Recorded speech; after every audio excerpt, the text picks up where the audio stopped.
Bonjour à tous, je fais ce débrief à chaud, juste après le match de Lille.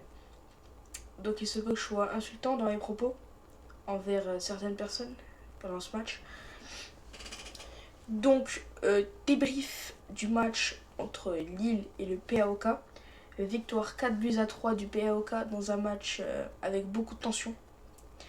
Donc, on va commencer par les tops et les flops. Donc, top au niveau de Lille, je mettrai Igaman qui marque 2 buts, qui est excellent, franchement, sur cette pelouse lilloise et qui se révèle vraiment. Top 2, Ragoubert, relayeur au milieu de terrain, rien à dire, des bonnes passes, des bons appels, et il a mené un but. Il a fait une passe décisive, donc vraiment très très fort. Et André qui a pété les plombs comme moi d'ailleurs en live sur la fin, mais qui a quand même été très très solide. Et on doit quand même le féliciter sur sa belle performance. Maintenant, j'aimerais parler des tops du PAOK. Donc, Tiftis, le gardien, qui a été monstrueux. Il sort tout. Sans lui, il perd 8 buts.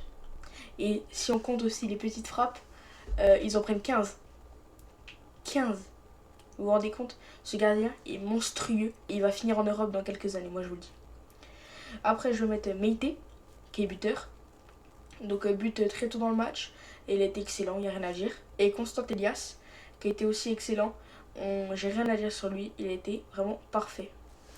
Maintenant, les flops, du côté de Lille, je vais mettre Mandy, Santos et Verdonk. Donc, toute la défense lilloise, qui a été à chier.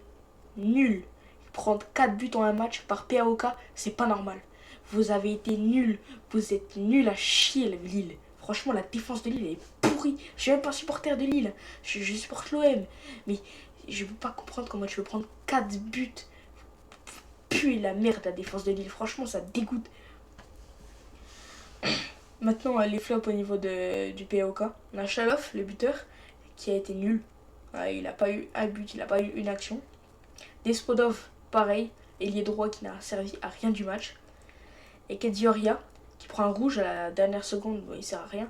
Mais à part tacler, insulter, bousculer, frapper les joueurs, il a servi à rien. Vraiment un club de boucher, le PAOK, franchement. Ça. Il faut penser à Retafe, ils ont fait que tacler pendant tout le match. Maintenant, je vais parler d'une cause qui me tient à cœur pendant ce match, l'arbitrage. Donc l'arbitre là, avant d'aller arbitrer des matchs d'Europa League, faut passer le diplôme. Faut pas être un putain de voleur de merde qui sert à rien dans le match. Il a tué le match. Il a tué le match. Troisième but du PAOK, parce que Lille perdait 2-0. Il y a penalty non sifflé où le défenseur d'ailleurs, Kedioria, déchire littéralement le maillot de l'allié gauche lillois. Pas de carton, pas de pénalty, rien. 2 secondes après, action de POK, troisième but. Ça change le match. Tu passes de 3-0 à 2-1. Ça change tout. Toute la physionomie du match change à cause de cette décision. Après, on a plein de fautes non sifflées, des cartons rouges non attribués.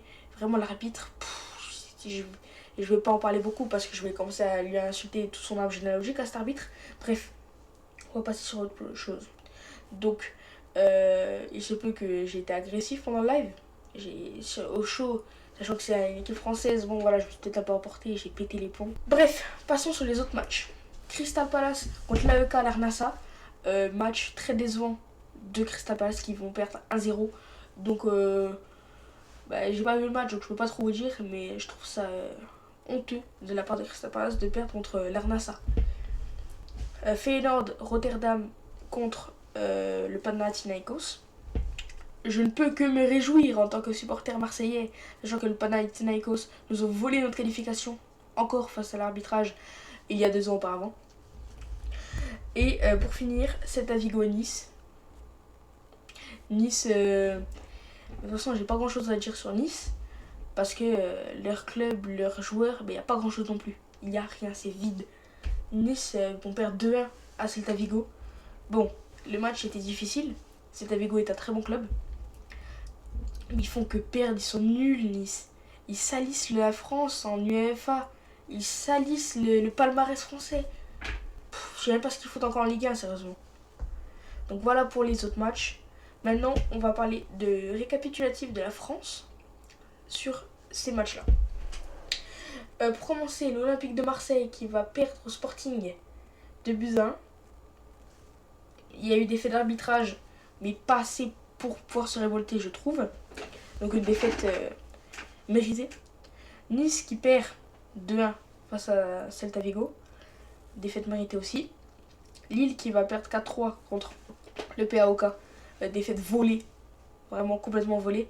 Sachant que Lille ont marqué dans les dernières secondes 4-4. Il y a eu une petite erreur dans le live. Je me suis ambiancé et tout sur le 4-4 alors qu'il y avait but hors jeu. J'étais dégoûté. Lyon qui va remonter un peu l'honneur de la France sur ce match où ils vont gagner 2-0 face au FC Basel. Strasbourg qui vont faire match nul contre un club inconnu au bataillon. Je sais pas comment c'est possible. Strasbourg, on l'espérait mieux. Vraiment beaucoup mieux, voyant les performances qu'ils lâchent en Ligue 1. Et Paris qui vont s'imposer 7-2 face au Bayer Leverkusen. Bon, très beau match du Paris Saint-Germain qui va prouver qu'il mène encore la Ligue 1 entre leurs mains. Donc merci beaucoup de m'avoir écouté. C'était le débriefage chaud de Lille PAOK. On se retrouvera samedi 25 octobre pour le prochain live avec l'Olympique de Marseille. C'était Snake BZH. Tchuss.